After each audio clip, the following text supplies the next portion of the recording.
बिस्मिल्लाहिर्रहमानिर्रहीम। अस्सलाम वालेकुम नाज़रीन, आप यूट्यूब चैनल देख रहे हैं। मैं इमरान खान हूँ। इमरान खान साहब की मेडिकल रिपोर्ट के हवाले से अलग अलग तरह की बातें हो रही। पाकिस्तान तहरीक इंसाफ की जो लीडरशिप है वो कह रही है रिपोर्ट ठीक है, इमरान खान साहब की आंख के अंदर बेहतरी आई है। रिपोर्ट भी यही कह रही है, जबकि इमरान खान साहब की फैमिली और उनके जो ज़ाती मुआलिजीन हैं वो अभी तक मुतमईन नहीं है।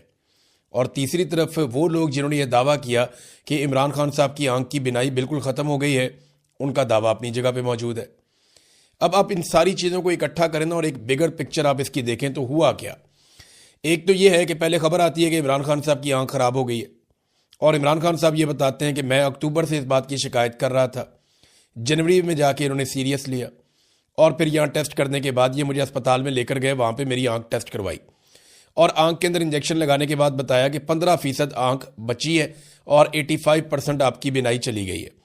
और इमरान खान साहब ने ये भी बताया कि बाकी भी चली गई थी। अब ये रिपोर्ट होता है सलमान सफदर साहब की रिपोर्ट में और ये सुप्रीम कोर्ट ऑफ पाकिस्तान के अंदर जमा करवाया जाता है और इसके पीछे भी मेडिकल रिपोर्ट्स का अमल दखल होता है।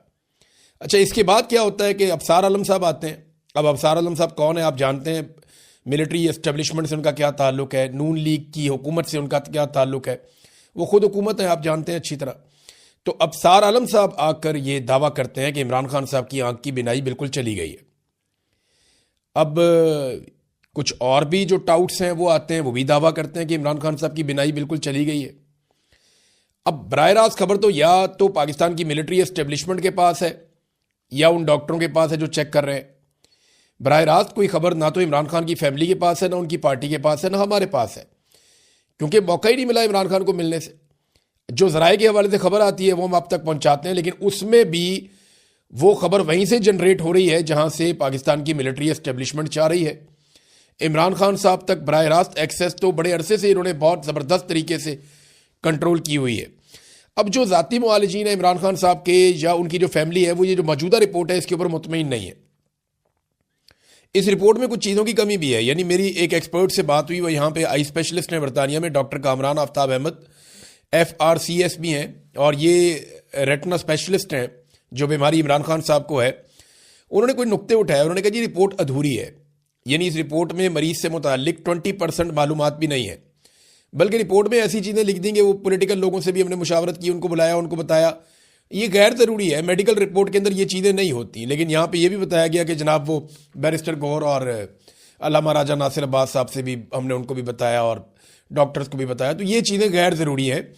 ये मेडिकल रिपोर्ट के अंदर ये चीज़ें नहीं होती, प्रोफेशनल मेडिकल रिपोर्ट ये नहीं है। हाँ, ये बनाई गई है सुप्रीम कोर्ट ऑफ पाकिस्तान को मुतमईन करने के लिए, तो वो फिर रिपोर्ट उन्होंने ऐसी बनानी थी।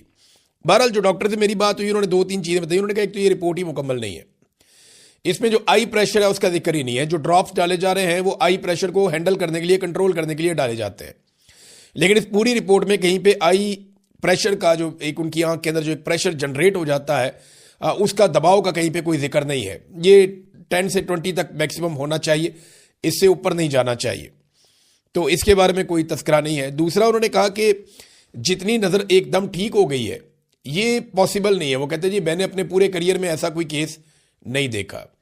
वो ये कहते हैं कि अगर पहले 85% आंख खराब होने का दावा किया गया और बाद में ये दावा किया गया कि 70-80%, कुछ लोग 95% कह रहे हैं कि आंख ठीक हो गई है, तो ये दोनों दावे आपस में मैच ही नहीं करते।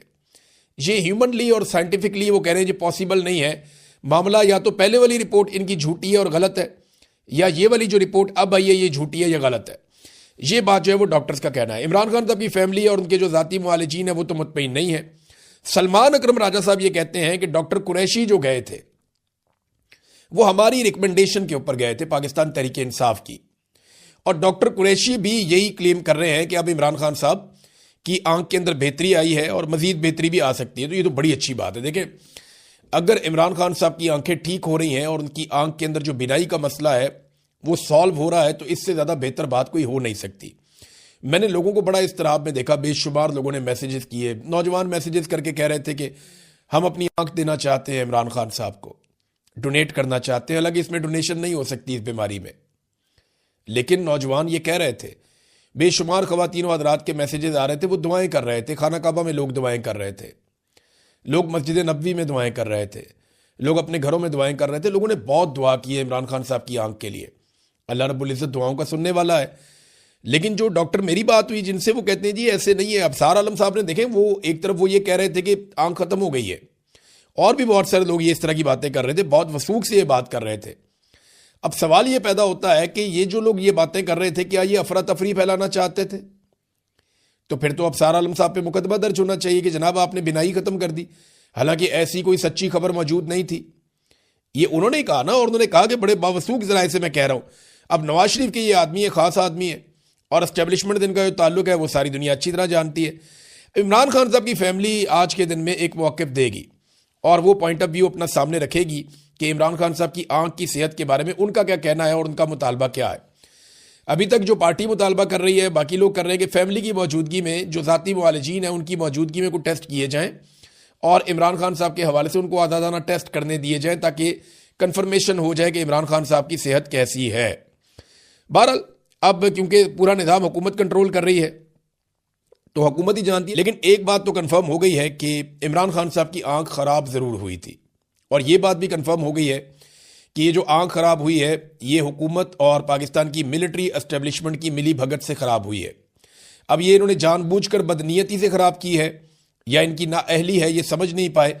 ये चीज़ें तो इंक्वायरी हो तो पता चलेगा, लेकिन इंक्वायरी पाकिस्तान में अब कौन करेगा? यानी आसिम मुनीर साहब इमरान खान साहब को कंट्रोल करते हैं तो उनकी इंक्वायरी कौन करेगा या कौन चेक करेगा? मिलिट्री एस्टेब्लिशमेंट का आपको पता है पाकिस्तान में तोती बोलता है, ताकत उनके पास है। आज तो ये किसी को जवाबदेह है ही नहीं। दूसरी जानब जो पाकिस्तान तहरीक इंसाफ का एहतजाज चल रहा है वहाँ पे कुछ तादाद लोगों की बड़ी है स्वाबी में, कुछ और जगहों पे लोग एहतजाज करते हैं फिर चले जाते हैं, सड़क बंद करते हैं फिर खोल देते हैं, तो मुख्तलिफ जगह पे अलग अलग तरह का एहतजाज चल रहा है। पार्लियामेंट के बाहर से जो बंदे गिरफ्तार किए गए थे पाकिस्तान तहरीक इंसाफ के, उनमें 2 MNAs और 4 MPs के ऊपर मुकदमा दर्ज किया गया है, और जो मुकदमात उन पर दर्ज किए गए हैं ज़रा उनकी नौइयत आप चेक करें। जो MNAs हैं और MPs हैं उनके पास इक़दाम कत्ल के, दहशतगर्दी के और पुलिस एहलकारों पर फायरिंग के, यानी रेड जोन में फायरिंग हो गई, किसी को पता ही नहीं चला, हंगामा आराई, पुलिस एहलकारों पर फायरिंग, असला छीन लिया, संगीन नताइज की धमकियां, इक़दाम कत्ल, दहशतगर्दी। ओ भाई ये कौन से वाक़यात हो गए इस्लामाबाद में जिसका किसी को पता ही नहीं चला? रेड जोन के अंदर फायरिंग हो जाती है और किसी को पता ही नहीं चलता। ऐसे बेवकूफ़ हैं, मुकदमा बनाते हुए भी नहीं सोचते, वो बनी बनाई तहरीरें पड़ी हैं पकड़ के बंदों के नाम डाल देते हैं। अब उसके अंदर जो MNA शफकत ऐवान है, पता चला जी वो भी इसके अंदर है, MNA उमर असलम वो भी इसके अंदर है, और कुछ MPs हैं जिनमें रिफत शाह, सरफराज डोगर, मलक असद और तैयब राशिद, ये 6 लोग गिरफ्तार हुए पाकिस्तान तहरीक इंसाफ के। इनके ऊपर जनाब मुकदमात डाल दिए गए हैं। अब नाज़रीन पाकिस्तान तहरीक इंसाफ की ना एक बड़ी अजीब सिचुएशन बन गई है।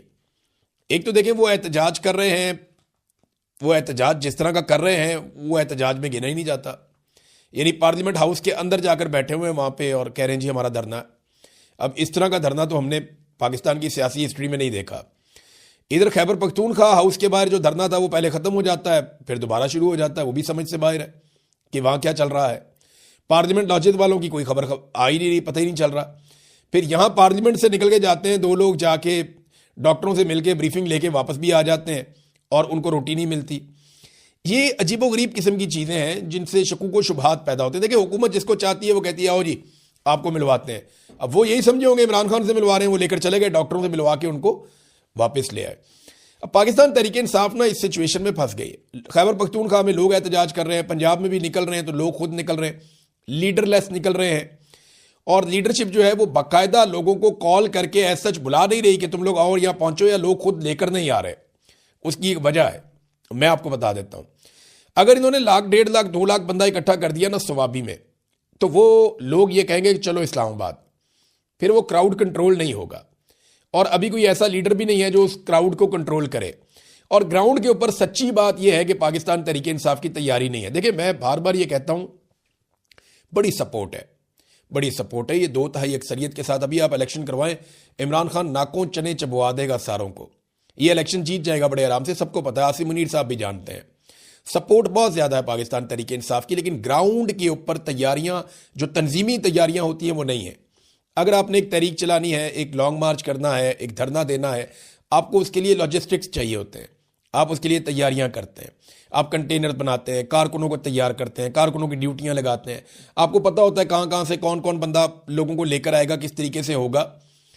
हाँ, ये ज़रूर है कि अगर कोई इनकलाब ही आ जाए पाकिस्तान में, पूरा पाकिस्तान बाहर निकल आए और पूरा पाकिस्तान मामला अपने हाथ में ले ले, फिर तो 2-4 दिन की गेम है, फिर तो मामला बिल्कुल उलट जाएगा। लेकिन अगर वो नहीं होता और एक पॉलिटिकल पार्टी के तौर पे आपको बड़ा एहतजाज करना पड़ता है, तो मैं ये साफ बात कहना चाहता हूं कि उसकी तैयारी नहीं है।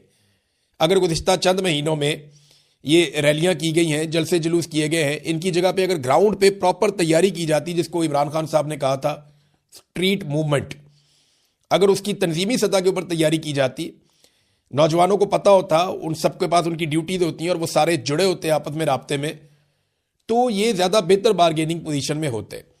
लेकिन ग्राउंड पे तैयारी नहीं है। मकबूलियत बहुत है, मकबूलियत बहुत है, आवाम के अंदर पजीराई बहुत है, आवाम जो है वो लायामल भी मांगती है। लेकिन देखिए, आप एक हजूम को लेकर नहीं चल सकते, आपने बाकायदा ऑर्गेनाइज तरीके से जाना होता है, उसकी तैयारी नहीं है। और अगर इनकलाब आ जाए तो अलग बात है, वो हमने पंजाब में तो देखा नहीं अभी तक, ना सिंध में देखा, ना बलूचिस्तान में देखा। लोगों को निकलना चाहिए अपने हक के लिए, और एक दिन लोग निकलेंगे, मैं ये जानता हूं, लेकिन फिलहाल ऐसा कुछ दिखाई नहीं दे रहा। मेरे ख्याल में पाकिस्तान तहरीक इंसाफ को या सुहेल अफरीदी को, उनके बाकी लोगों को किसी भी ट्रैप में आने की बजाय अपनी स्ट्रीट मूवमेंट की तैयारी को तेज करना चाहिए। अभी तो ये मुतालबा है, और देखें एक और पंगा पड़ गया, फैमिली और पार्टी, ये ऐसा लगता है बज़ाहिर आमने सामने आ गए। और ये जो पार्लियामेंट के अंदर इनकी सारा दिन बहस होती रही है, मस्जिद के अंदर बैठ के इन्होंने मीटिंग की है, वो यही की है ना कि जनाब पार्टी को कंट्रोल कौन करेगा, फैसले कौन करेगा। तो देखें, सादी बात है, जो सियासी फैसले वो सियासतदानों ने करने हैं, वो इमरान खान की फैमिली तो नहीं कर सकती। वो तो बहुत ही गैर सियासी किस्म के लोग हैं, उनको तो इतना आइडिया भी नहीं है। तो ये फैसले तो सियासतदानों ने करने हैं, जो तजर्बाकार सियासतदान है। महमूद अचकज़ई साहब हैं, अल्लामा राजा नासिर अब्बास साहब हैं, असद कैसर साहब हैं, बाकी लोग हैं, इन्होंने ये, बैरिस्टर गौहर है, सलमान अकरम राजा, इन लोगों ने ये फैसले करने हैं कि किस तरफ जाना है, एहतजाज कैसे होगा और सियासी फैसले क्या होंगे। लेकिन क्योंकि ये सिचुएशन बड़ी अजीब है, यहां पे इमरान खान साहब की जिंदगी का मामला आ जाता है, उनकी बिनाई का मामला आ जाता है, तो फैमिली बहुत रेलिवेंट हो जाती है और वो ओवरकम कर जाती है सारी सिचुएशन को। सारी सिचुएशन में वो बहुत आगे निकल जाते हैं। वजह यह है कि उनकी वाबस्तगी है ना बराह रास्त।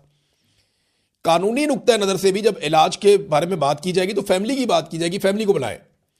कानून में भी फैमिली पहले है, तो यहां पे फैमिली की रेलिवेंसी बहुत ज्यादा बढ़ गई और उसकी वजह से बहुत सारी चीजें जो है वो कंफ्यूज भी हुई, बहुत सारे प्रॉब्लम भी क्रिएट हुए। क्योंकि देखिए, फैमिली तो जब बात करेगी वो यही बात करेगी, हमारे भाई को निकालो जेल में से और उसका इलाज होना चाहिए, हमें हमारे भाई से मिलवाया जाए। उनकी डिमांड्स तो यही रहेंगी। अब जो पॉलिटिकल लोग हैं उनकी तरह पॉलिटिकल डिमांड्स होती हैं।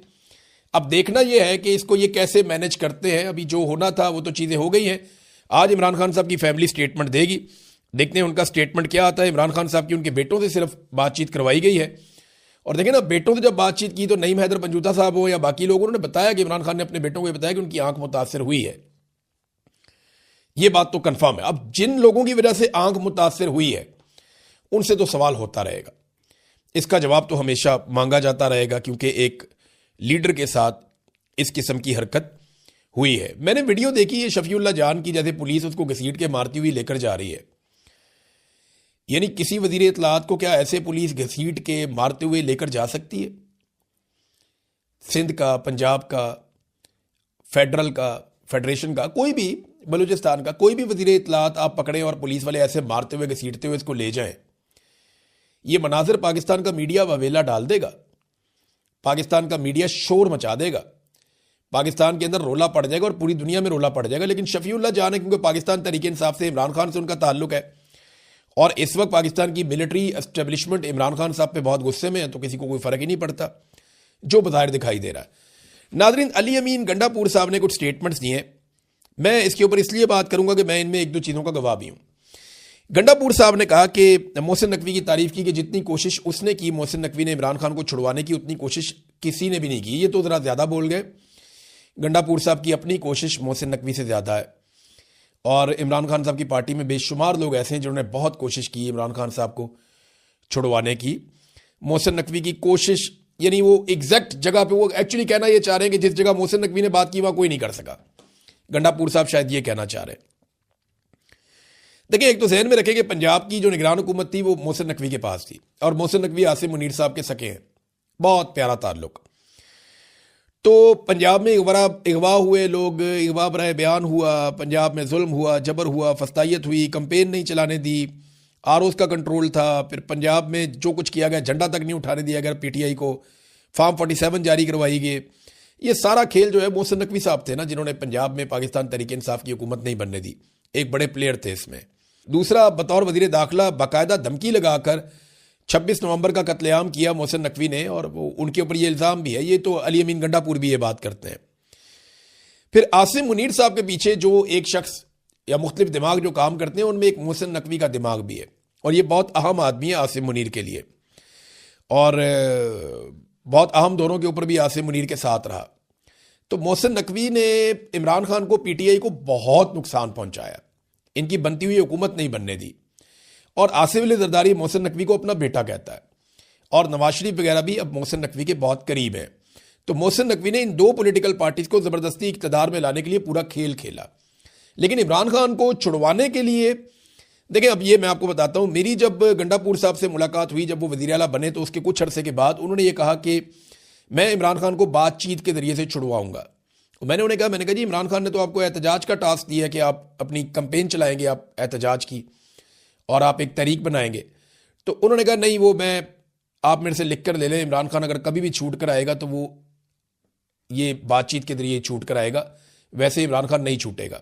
उन दिनों में मोहसिन नकवी साहब के साथ भी मुलाकातें हो रही थी गंडापुर साहब की, और बहुत मुमकिन है कि गंडापुर साहब को कंट्रोल करने के लिए या उन्हें दिखाने के लिए उन्होंने, मोहसिन नकवी साहब ने आर्मी चीफ के सामने ये बात की हो, आसिम मुनीर के सामने, कि जी इमरान खान साहब के बारे में कुछ सोचें या उन्हें छोड़ें या ये मामला रिजॉल्व करें। और इससे गंडापुर साहब ने ये तासुर लिया हो कि ये बंदा इमरान खान को छुड़वा सकता है। ये ऐसा नहीं है, इन्होंने इमरान खान को नहीं छोड़ना इस तरह। मैं ये जानता हूँ ज़ाती तौर पे कि जब तक कौम नहीं छुड़ाएगी ये इमरान खान को नहीं छोड़ेंगे, या जब तक कोई बहुत बड़ा बैरूनी दबाव नहीं आएगा तब तक इमरान खान को नहीं छोड़ेंगे, या जब तक इमरान खान साहब कोई डील नहीं बना लेंगे या कोई इनके साथ मफाहमत नहीं कर लेंगे या कोई रास्ता नहीं निकालेंगे, कोई अंदरूनी बैरूनी दबाव नहीं आएगा, तब तक इमरान खान को नहीं छोड़ेंगे, चाहे कोई भी कहता रहे। ये गंडापुर साहब ने कह तो दिया, लेकिन मेरे ख्याल में थोड़ा ज़्यादा बोल दिया। बहुत सारे और लोगों ने बड़ी कोशिश की है, जिनमें गंडापुर साहब खुद भी शामिल हैं। शायद मोहसिन नकवी से ज़्यादा ही उन्होंने जोर लगाया होगा। गो कि उन्होंने बहुत बड़ी बड़ी गलतियां भी की और लोगों से झूठ बोला उन्होंने, जिसकी वजह से लोग उनके खिलाफ भी हो गए। अगर वो लोगों के सामने सच रखते शुरू से तो शायद लोग इतने उनके खिलाफ ना होते। तो सनम जावेद के बारे में उन्होंने बड़ी अजीबोगरीब बात की है गंडापुर साहब ने। हालांकि सनम जावेद ने सोशल मीडिया से दुश्मनी ले ली थी गंडापुर के लिए, लेकिन बड़ी उन्होंने अजीब, यानी अखलाकियात से नीचे जा रही थी वो बात जो उन्होंने की सनम जावेद के बारे में। तो नामुनासिब है, ऐसी बात नहीं करनी चाहिए। ख़वातीन के बारे में जब आप कुछ बात करें ना, तो आपको अल्फाज के चुनाव में भी मुहतात रहना चाहिए। ये पहले भी मुहतात नहीं रहते, पहले भी गंडापुर साहब ऐसे बातें कर जाते हैं। इन्होंने मरियम नवाज़ के बारे में भी इसी तरह के एक दो दफ़ा अल्फाज बोल दिए थे, बाद में पाकिस्तान तहरीक इंसाफ को शर्मिंदगी उठानी पड़ी थी। तो अब एक और बात उन्होंने की, उन्होंने कहा जी ये ड्रोन हमले और जो ऑपरेशन हैं वो मेरे दौर के अंदर नहीं हो रहे थे, इस दौर के अंदर जो हालात हैं वो ख़राब हैं। तो इसका जवाब तो जो मौजूदा हुकूमत है सुहेल अफरीदी उनको देना चाहिए, और वो बताएं कि उनके दौर में ड्रोन हमले ज़्यादा क्यों हो रहे हैं। वो ये भी बताएं कि उनके दौर में ऑपरेशंस ज़्यादा क्यों हो रहे हैं, और क्या उन्होंने ऑपरेशंस की इजाज़त दी है दूसरे तरीके से। ये अब जवाब देना पड़ेगा सुहेल अफरीदी को, क्योंकि अली अमीन गंडापुर साहब ने कैटेगोरिकली जो है वो ये बताया कि उनकी हुकूमत ज़्यादा बेहतर इन मामलात में परफॉर्म कर रही थी। और अगर वो अदादोशुमार गंडापुर साहब के देखें तो फिर उनकी बात ठीक लगती है। तो इस पे सुहेल अफरीदी साहब को ज़रूर रिस्पॉन्ड करना चाहिए। शेर अफजल मरवत साहब आए, वो आकर मिले, वहाँ पे सुहेल अफरीदी साहब को भी मिले, बाकी लोगों को मिले, लेकिन सुहेल अफरीदी फिर उठ के निकल गए वहाँ से। उन्हें नागवार गुजरा ये कहाँ पे आ गया शेर अफजल मरवत। पिछले चंद दिनों में नज़र नहीं आए, लेकिन आज वो सूटेड बुटेड होके पहुँच गए, और उन्होंने आते ही कह दिया जनाब कि खैबर पख्तूनख्वा के जो रास्ते हैं वो खोल दिए जाएं और 5 लाख नौजवानों को रावलपिंडी इस्लामाबाद पहुंचाया जाए और ये बंद किया जाए। तो वो एक नया मिशन लेकर आ गए थे। भारत मेरे ख्याल में तैयारी नहीं है अभी पाकिस्तान तहरीक इंसाफ की, ग्राउंड के ऊपर वो दिखाई नहीं दी तैयारी। तो अगर वो तैयारी करने में अपना टाइम लगाते पिछले चंद महीने, तो आज पोजीशन कुछ और होती। उन्हें बाकायदा तैयारी करनी पड़ेगी ग्राउंड के ऊपर, टेक्निकल बुनियादों के ऊपर, तो उसके बाद वो चैलेंज कर पाएंगे इस निज़ाम को, अदरवाइज वो नहीं कर पाएंगे। देखें ना, अभी जो स्वाबी में लोग बैठे हुए हैं उनकी तादाद बेशक बढ़ रही है, लेकिन वो किसी लम्हे भी 10,000 लोग वहाँ इकट्ठे नहीं हुए। एक लम्हे के लिए भी 10,000 लोग वहाँ पे इकट्ठे नहीं हुए। बाकी सूबों की जो हालात है वो भी आपके सामने है। तो इनको बहुत ज़्यादा तैयारी की ज़रूरत है, सपोर्ट इनके साथ बहुत है, लेकिन ग्राउंड पे तैयारी नहीं है। अब तक के लिए इतनी, अपना ख्याल रखिएगा, अपने चैनल का भी। अल्लाह हाफिज़।